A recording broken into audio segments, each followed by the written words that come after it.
Hi everyone, my name is Mehak Sarang. I'm going to talk about commercial lunar landers. So I'm an Open Lunar affiliate. I've also worked at 2 commercial lunar lander companies, at Maston Space Systems, which unfortunately went bankrupt, and now at iSpace US.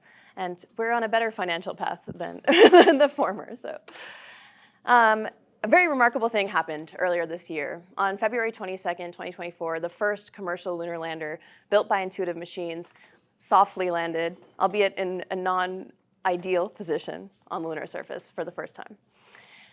The most remarkable thing about this is that this was not the first attempt by a commercial company. And this also represents a really important transformative shift in the way that NASA is operating as an agency and as an organization. So a lot of people like to think about the Commercial Lunar Payload Services Program, or CLPS, as kind of this rogue element of NASA. You know, it's a high-risk, high-reward kind of program. It has an operating budget of about $2.8 billion. But I think it's really aligned with kind of the evolution of NASA from the Apollo ISS era into this new commercial space paradigm. So moving away, and everybody's familiar with the story, right, from these kind of cost-plus contracts to firm fixed-price contracts, where NASA, instead of investing in subcontractors to build infrastructure and then owning and operating that infrastructure themselves, are actually looking for service provision from the commercial industry. For the commercial lunar space industry, this is really interesting because it allows us to actually leverage what NASA has already achieved in launch services. So through the Falcon 9 development program, we now have really low-cost access to LEO. And from LEO, we can now go on to other places in the solar system. So instead of thinking about access to the lunar surface being gated by kind of high-risk, really heavy lift launch vehicles, instead we're able to use reusable, safe, routine access to LEO and actually create new serviceable elements. So lunar landers, lunar orbiters, OTVs that can take on higher risks and also reduce the cost, because we've really achieved huge gains in LEO cost development.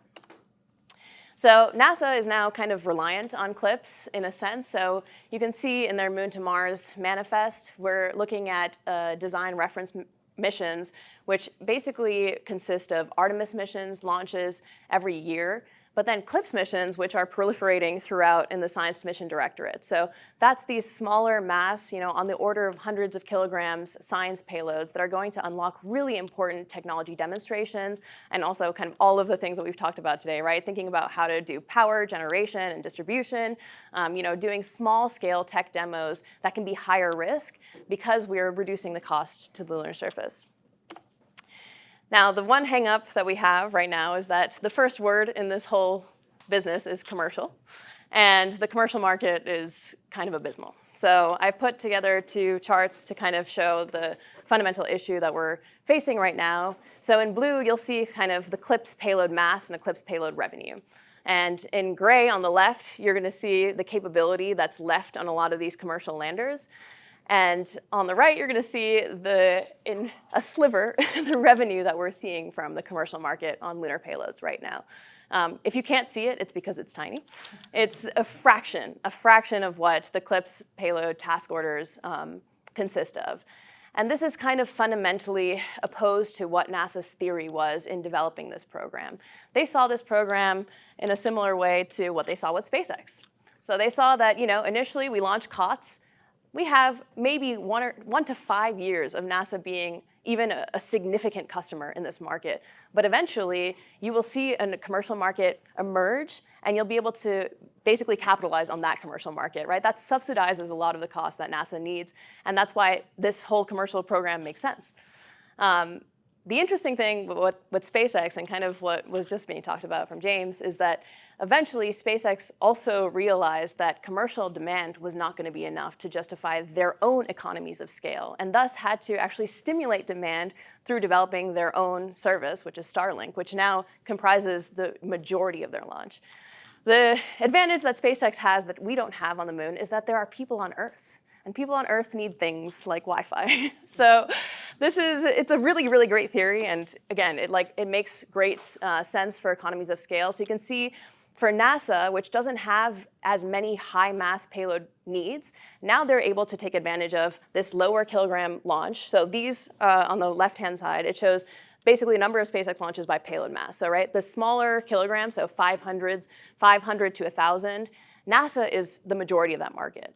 And they're sending off, these satellite missions, these smaller telescopes and things like that. And then as you kind of go up in mass, you'll see the highest demand is coming from Starlink. And that's what drives the economies of scale for Falcon 9.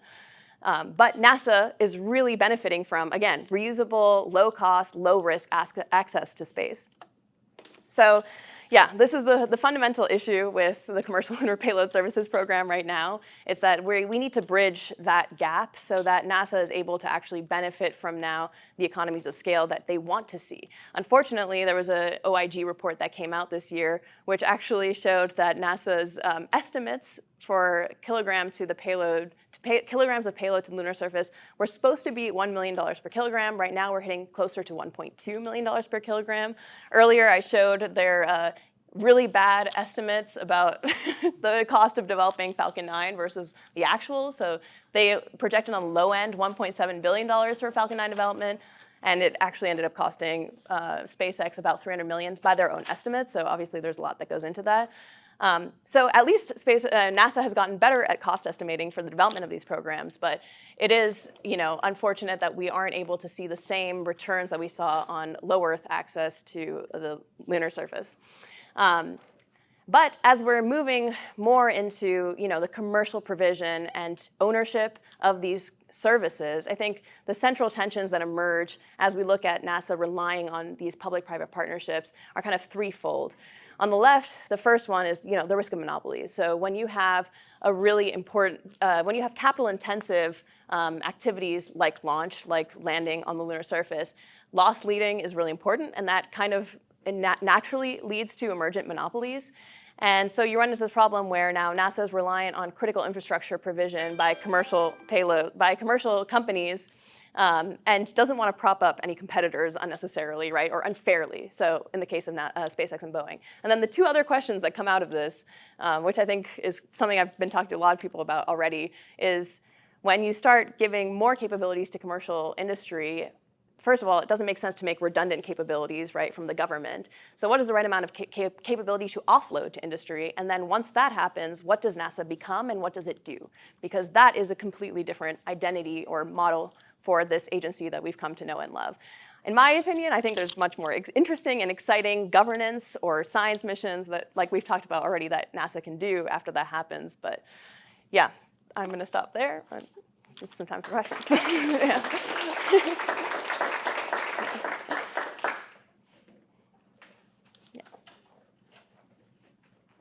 20% doesn't seem like a terrible error in an estimate for a cost basis. Does that really matter? 20%, yeah. I mean, that's fair.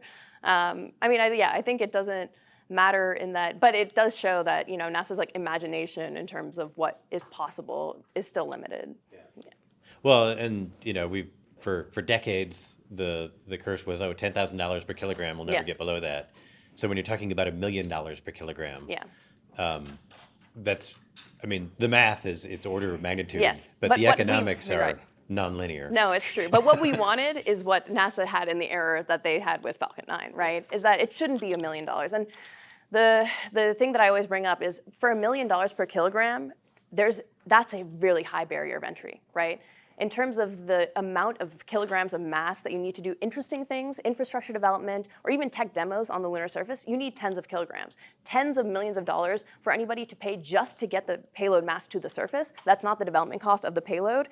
That's not conducive to doing interesting and ambitious things on the moon. So that's where I see still a fundamental reduction that's needed before we can see interesting things happening. So we're doomed. No. Humans. We're going to get there.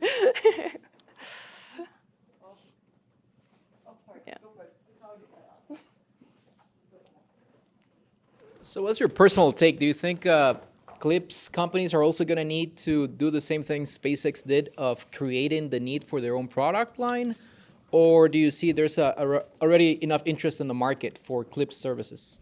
I think there's one of two things needs to happen. Either the efficiencies need to be realized. So we need to drastically reduce the cost to lunar surface. And that should be the primary focus of all of the CLIPS contractors.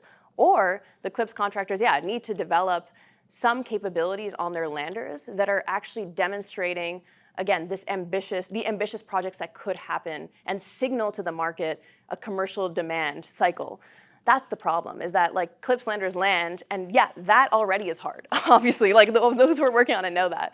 But what you do once you get there, there's no vision for that, right? And that's where I really do think when we have, for example, a lunar base, and there's people in the similar way that we have commercial space stations that are now emerging because of the model of ISS, I think NASA plays a really important role in reducing risk for like humans being on the surface and surviving there longer term, right? And then there's a really natural market that emerges because wherever there are humans, there's an economy. But we're, a little bit ahead of that happening. Thank you so much. Yeah, thank you.